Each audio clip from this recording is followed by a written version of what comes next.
Hey folks, I'm Domotro, and today I want to tell you about some very interesting properties that sevenths have. Also, wait, there's a squirrel right there. I love documenting the squirrels. Hi.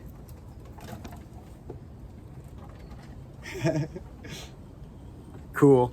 In any case, today I want to tell you about some interesting properties that sevenths have, not sevens. I've already made a video on this channel about how 7 is a kind of weirdly behaved number in base 10, the way we write numbers, but today about sevenths, like 1/7, 2/7, 3/7, and so on, which also have some extra special traits in our base 10 system. If we wrote numbers in a different base, it would be a different fraction apart from sevenths that I would be using examples of. But 7 is not only the smallest, clearest example in the current system of some cool traits I want to show, but also this channel, about the time that this video will be processed, uploaded, and released, is about to pass 1/7 of a million subscribers, which is pretty crazy. And I was gonna just talk about this in a live stream for that, which I might do later also, but I thought this was worth a little video of its own because I've shared some traits about sevenths related to their decimals having a certain cycle or cyclical fashion to them. But there's a bunch of other traits that I bet you don't know, even if you know that or not, about the cycle thing I'm about to show. And I needed to show some cool things about sevenths today. Someday in the future, maybe we'll dive into which types of fractions in which different bases would have these traits. And if you do want to investigate any of this on your own, because it's good and smart and fun to try experimenting with some math stuff yourself once in a while, you could see which traits 1/17 happens to have in common with these 1/7 things we'll see today. Some of them are true for 1/17 also. Now, the place we're going to start, that I bet a bunch of you have already seen, I think I've mentioned this in a short before, is that when we take the decimal for 1/7, it is a string of 6 numbers, 142857, repeated. 0.142857, 142857, etc.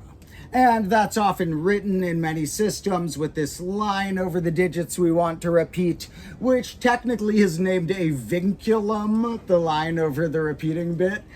And we're going to write it in that fashion. And we'll note that not only do 2/7, 3/7, and the others up through 6/7 have a 6-digit repeating string after the 0, but it's the same 6 digits. 2/7 is 2, and then follows the rest of this string.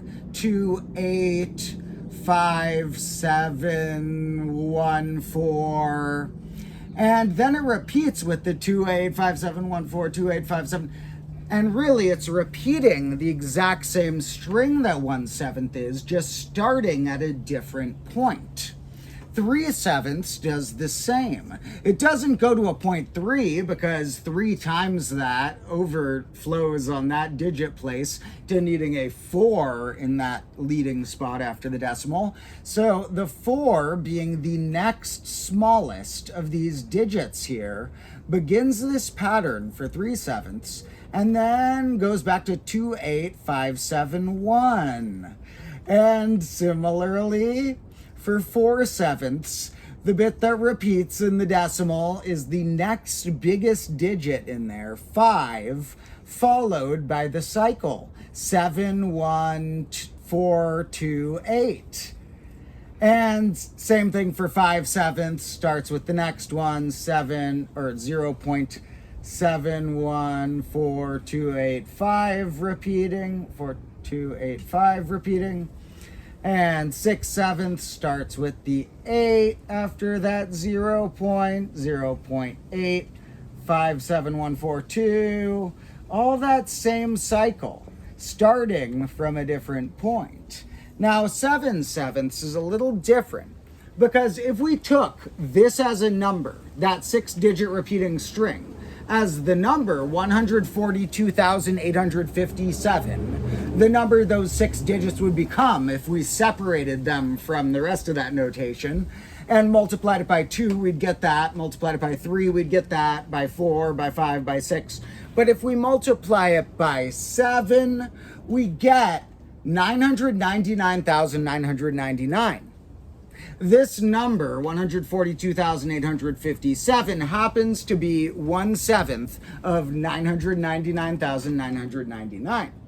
So we could say that 7/7 should have a repeating string of 99999, and it does. That is also equal to 1, which 7/7 is also equal to. But since 1 does have an alternate form in the real numbers, and I know many will argue that they think these should be different and that there's a thing called infinitesimal numbers where these are different, but in the real numbers, the system of conventions that we assume numbers lie within, that we're gonna follow unless we specify otherwise, because otherwise we'd be throwing a lot of normal rules of arithmetic away if we try and make these different. We must assume in the real numbers, these represent the same number. And so point repeating 9s is sort of the last step of this pattern, even though it does also represent the fact that 7/7 is 1.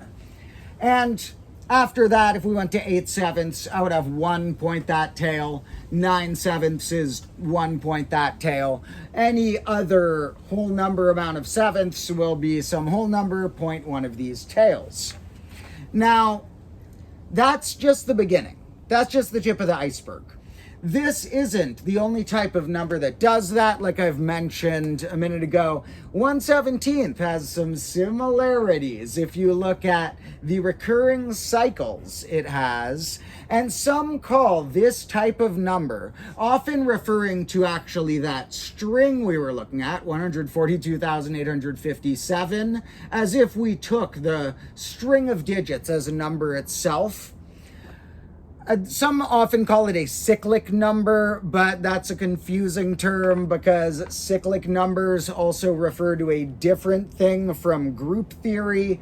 So instead of needing to think about it as a cyclic number or have any name for it, let's think about traits we noticed so far before I show the really extra cool ones in a minute. What we know so far is, well, it repeated a cycle of the same digits.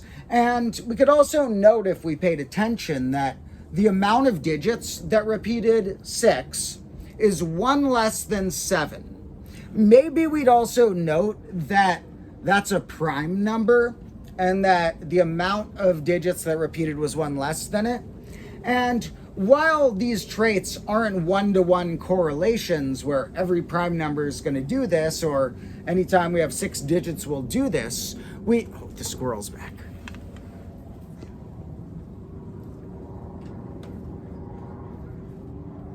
Hi, squirrel. Okay.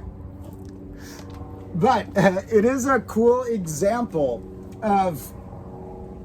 Sorry, what was I saying? The squirrels always distract me.